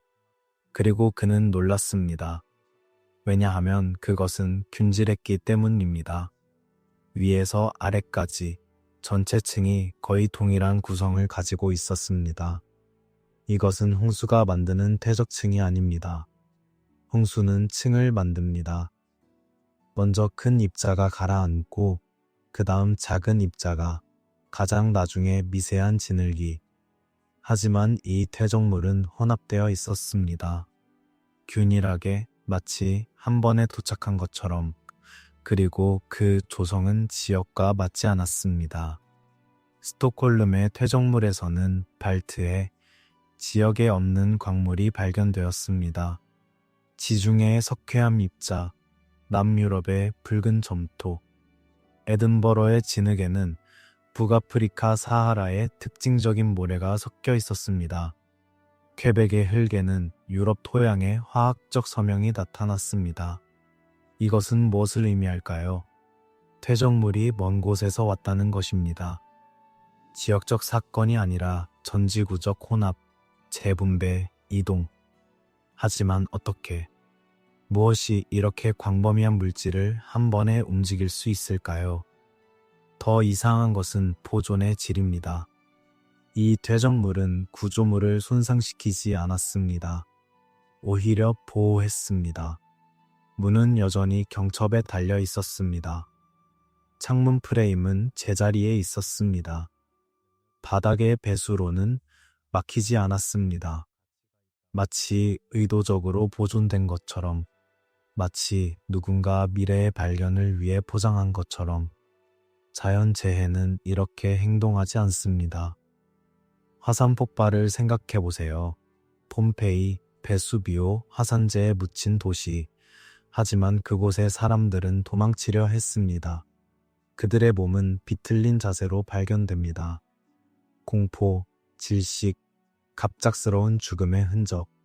그리고 건물은 부분적으로 붕괴되어 있습니다. 화산재의 무게, 열, 독가스. 하지만 1700년의 매몰은 평화로워 보입니다. 폭력의 증거가 없습니다. 급격한 충격, 고온, 독성 물질. 단지 조용한 덮개, 균일한 층, 완벽한 보존. 마치 도시들이 잠들어 버린 것처럼 눈을 감고 숨을 멈추고 고요히. 그래서 질문은 바뀝니다. 이것은 재난이었을까요? 전통적 의미의 재난, 파괴와 혼돈의 사건, 아니면 이것은 다른 무엇이었을까요? 재난처럼 보이지만 다른 목적을 가진, 다른 본질을 가진 사건. 일부 연구자들은 추측합니다. 해성 충돌, 소행성 파편, 대기권 진입하는 외계 물질. 그것이 대기에서 분해되면서 전 세계에 퇴적물을 뿌렸을 수 있다고. 그럴듯합니다. 그것은 균질한 구성, 광범위한 분포, 외래 광물을 설명할 수 있습니다. 하지만 그렇다면 왜 폭발의 흔적이 없을까요? 충격 크레이터, 용융된 암석, 압력파의 증거. 모든 충돌 사건은 이런 것들을 남깁니다. 하지만 1700년경의 증거는 조용합니다. 폭발이 아니라 침강, 충격이 아니라 침전. 다른 이들은 다른 가설을 제시합니다.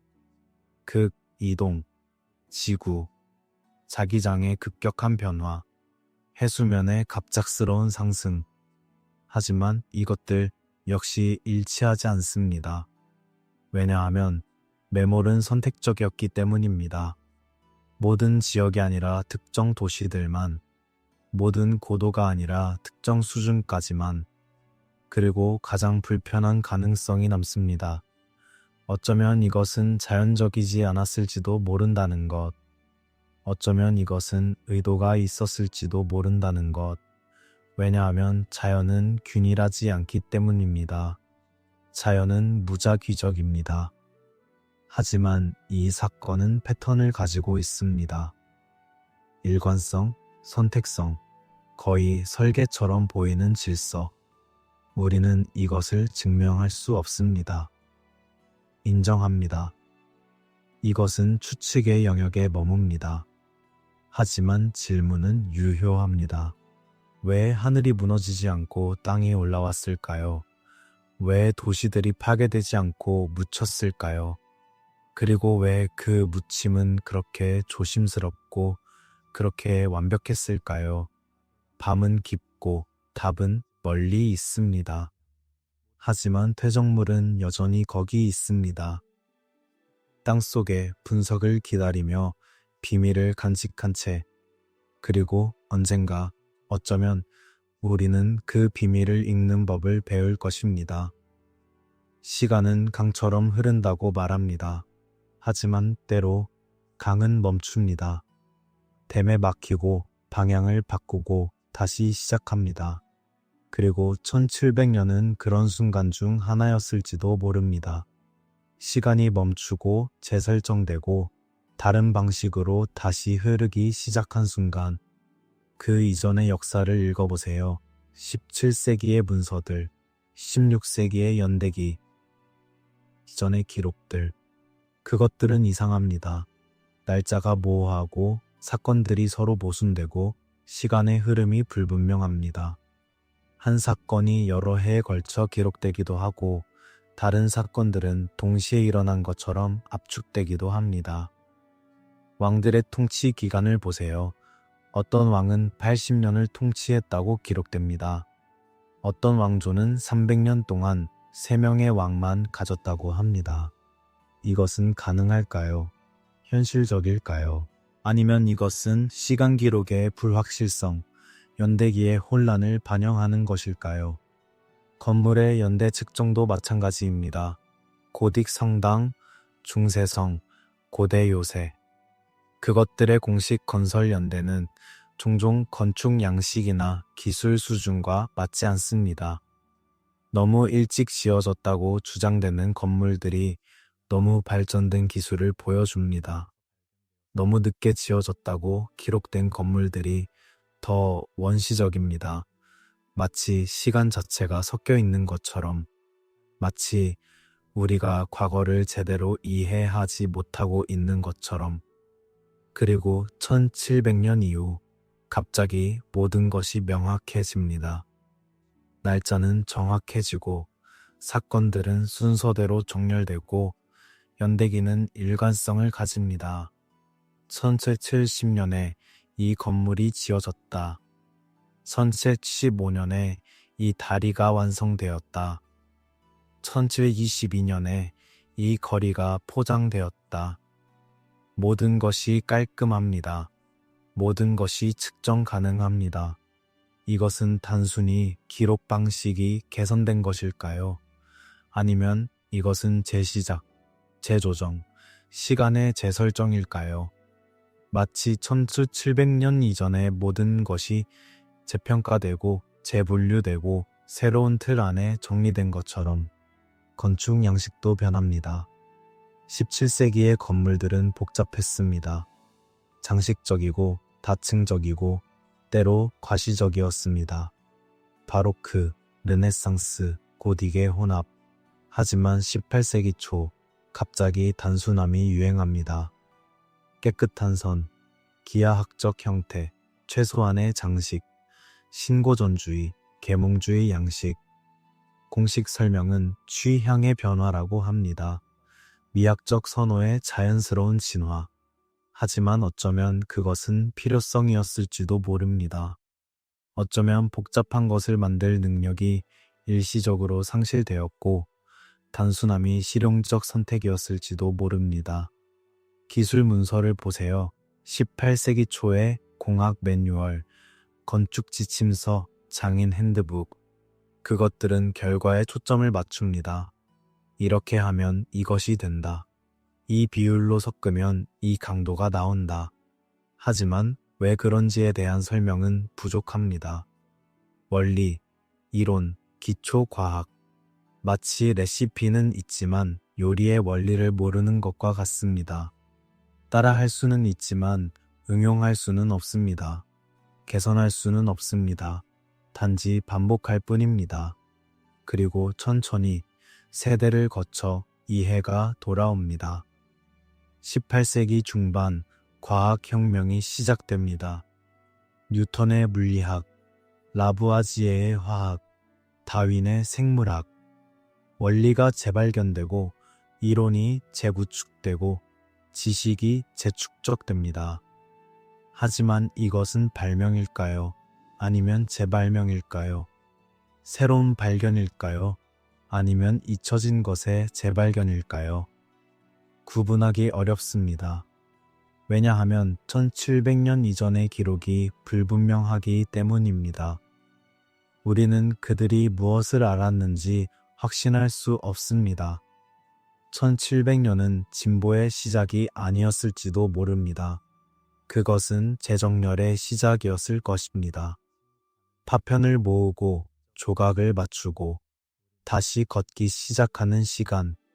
빠르게, 놀라울 정도로 빠르게. 하지만 어쩌면 그 속도는 경이로움이 아니라 기억의 흔적이었을지도 모릅니다. 몸이 기억하는 움직임, 손이 기억하는 기술, 마음이 기억하는 패턴. 우리는 처음부터 시작하지 않았습니다. 우리는 중간부터 다시 시작했습니다. 그리고 그것이 우리가 빠를 수 있었던 이유입니다. 그것이 우리가 200년 만에 산업혁명에 도달할 수 있었던 이유입니다. 왜냐하면 길은 이미 있었고 단지 다시 찾아야 했을 뿐이기 때문입니다. 시간은 다시 흐르기 시작했습니다. 1700년 이후로 새로운 방식으로 새로운 기록과 함께. 하지만 그 아래에 이전 시간의 흔적이 묻혀 있습니다. 퇴적물 아래, 침묵 아래, 잊혀짐 아래. 그리고 때로 아주 조용히 그 흔적들이 울립니다. 우리는 나이를 묻습니다. 사람에게, 건물에게, 문명에게. 그리고 우리는 답을 알고 있다고 생각합니다. 인류 문명은 약 10,000년입니다. 농업혁명, 최초의 도시, 문자의 발명. 그것이 시작이었고 우리는 거기서부터 지금까지 천천히 진보해왔다고. 하지만 땅 아래의 증거는 다른 이야기를 속삭입니다. 4m 깊이의 방들, 정밀한 석재 작업, 황금비 설계. 이것들은 초보자의 작품이 아닙니다. 이것은 초기 문명의 시행착오가 아닙니다. 이것은 성숙함입니다. 완성도, 체계, 수세기. 혹은 수천 년의 축적된 지식.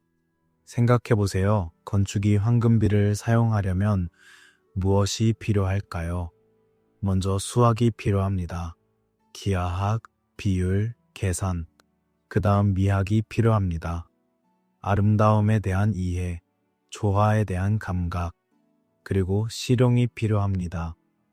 이 비율이 왜 구조적으로 우수한지에 대한 경험적 지식, 이 모든 것은 하루아침에 생기지 않습니다. 이것은 세대를 거친 실험, 실패, 개선의 결과입니다. 그렇다면 1700년 이전에 발견된 구조물들이 이미 이 수준에 도달해 있었다면 그것들은 얼마나 오래된 문명의 산물일까요? 공식 역사는 말합니다. 17세기, 18세기의 건축물이라고. 하지만 그렇다면 그들은 언제 이 모든 것을 배웠을까요? 15세기, 14세기. 그렇다면 그 이전은 계속 거슬러 올라가면 우리는 로마에 도달합니다. 그리스에 도달합니다. 이집트에 도달합니다. 하지만 그 사이의 간격을 보세요. 이집트 피라미드와 그리스 파르테논 사이에는 2000년의 간격이 있습니다. 로마 콜로세움과 중세 고딕 성당 사이에는 1000년이 있습니다. 매번 문명은 사라지고 암흑기가 오고 그 다음에 재탄생이 옵니다. 패턴이 보이지 않습니까? 올라가고 떨어지고 다시 올라가는 순환, 파도, 리듬, 선형적 진보가 아니라 주기적 변동. 그렇다면 질문은 뒤집힙니다. 고대가 오래된 것이 아니라 우리가 젊은 것은 아닐까요? 우리가 생각하는 만년의 문명사가 실은 마지막 주기일 뿐인 것은 아닐까요? 그 이전에도 주기가 있었고 그 이전에도 이것은 급진적 생각입니다. 주류 고고학은 이것을 거부합니다. 증거가 부족하다고, 추측이 과하다고. 하지만 증거의 부재가 부재의 증거는 아닙니다. 만약 이전 주기들이 매번 퇴적물에 묻혔다면, 만약 매번 기록이 사라졌다면 우리가 어떻게 알 수 있을까요? 폐허 위에서 건설하면 빠릅니다. 이미 평평한 땅, 이미 조사된 노선, 이미 존재하는 기초. 당신은 처음부터 시작하지 않습니다. 당신은 재활용합니다. 스톡홀름의 재건자들처럼, 에든버러의 복구자들처럼. 그리고 이미 존재하는 개념들이 있습니다. 아치, 돔, 기둥. 당신은 그것들을 발명할 필요가 없습니다. 당신은 그것들을 보고 복제하고 조금씩 개선합니다. 이것이 1700년 이후의 빠른 진보를 설명하지 않을까요? 19세기의 놀라운 가속, 세기의 폭발적 발전. 우리는 천재성으로 설명합니다. 인간 정신의 승리로. 하지만 어쩌면 우리는 단지 재발견하고 있었던 것일지도 모릅니다. 이미 알려진 것을, 이미 만들어진 것을, 단지 잊혀진 것을. 밤하늘을 보세요. 별들은 오래되었습니다. 수십억 년. 그에 비하면 인류는 순간입니다. 깜빡임. 하지만 그 짧은 순간 안에서도 우리는 여러 번 올라갔다 떨어졌을 수 있습니다. 여러 번 정점에 도달했다가 잃어버렸을 수 있습니다. 우리는 첫 번째가 아닐지도 모릅니다. 어쩌면 우리는 10번째, 20번째일지도 모릅니다. 그리고 우리 이전의 각 문명도 스스로를 첫 번째라고 믿었을 것입니다. 이전의 모든 것을 잊은 채로. 이것은 겸손함의 교훈입니다. 하지만 동시에 이것은 가능성의 메시지입니다. 만약 우리가 여러 번 일어섰다면 우리는 다시 일어설 수 있습니다. 얼마나 많이 떨어지든, 얼마나 많이 잃어버리든, 회복력은 우리의 본성입니다. 재시작은 우리의 운명입니다. 우리가 사는 세계의 나이는 우리가 생각하는 것보다 젊을지도 모릅니다. 하지만 우리가 속한 이야기는 우리가 상상하는 것보다 오래되었을 것입니다. 그리고 그 이야기는 아직 끝나지 않았습니다. 오늘도 도시는 숨쉽니다.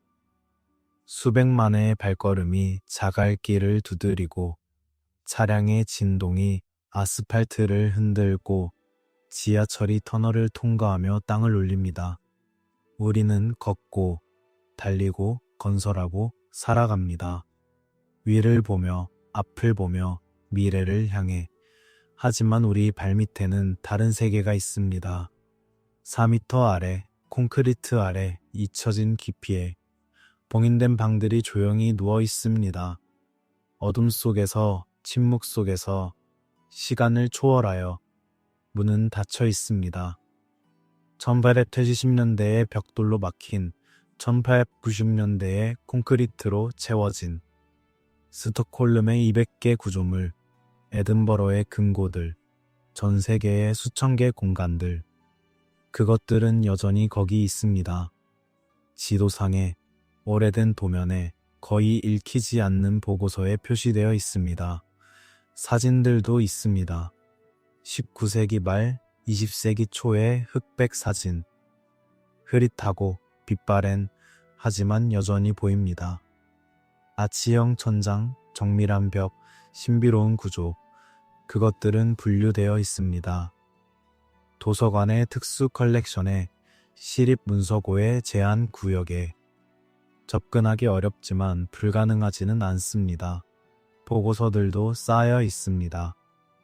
팔름그렌의 1702년 문서, 린드블룸의 1872년 분석, 맥퍼슨의 85년 평가, 수천 페이지의 기술 기록, 측정치, 스케치, 관찰, 때로는 조심스러운 의문, 그것들은 서고 깊숙이 잠들어 있습니다.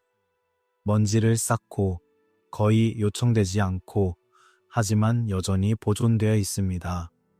역사는 숨겨진 것이 아닙니다. 이것이 중요한 점입니다. 그것은 금지되지 않았습니다. 검열되지 않았습니다. 단지 정리되었을 뿐입니다. 분류되었을 뿐입니다. 그리고 다른 일들이 더 중요해졌을 뿐입니다. 새로운 건물, 새로운 도로, 새로운 미래, 세대가 바뀌었습니다.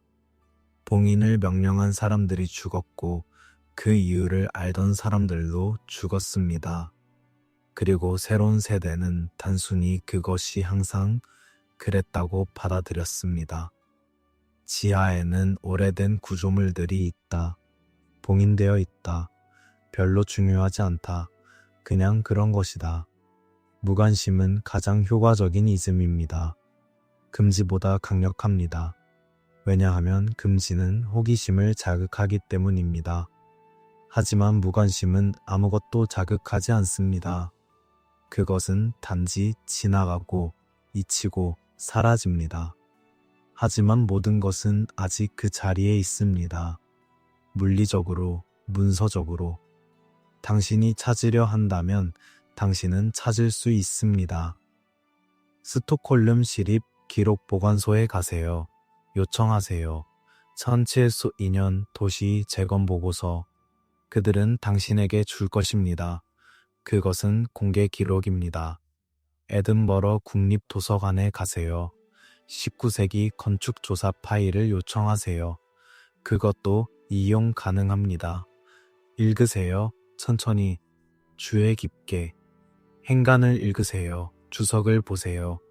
생략된 것을 주목하세요. 패턴이 나타날 것입니다. 연결이 보일 것입니다. 그리고 당신은 질문하기 시작할 것입니다. 도시는 그 위에서 계속 살아갑니다. 카페가 열리고 사람들이 웃고 아이들이 놉니다. 삶은 계속됩니다. 밝고 시끄럽고 현재에 집중하여. 이것은 좋은 것입니다. 삶은 계속되어야 합니다.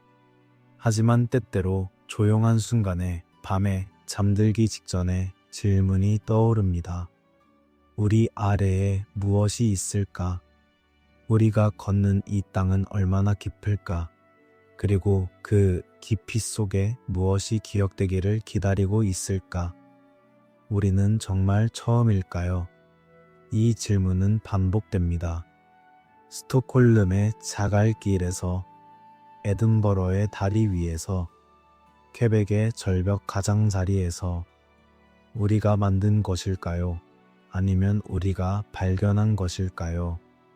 우리가 발명한 것일까요? 아니면 우리가 기억해낸 것일까요? 답은 쉽지 않습니다. 어쩌면 답은 없을지도 모릅니다.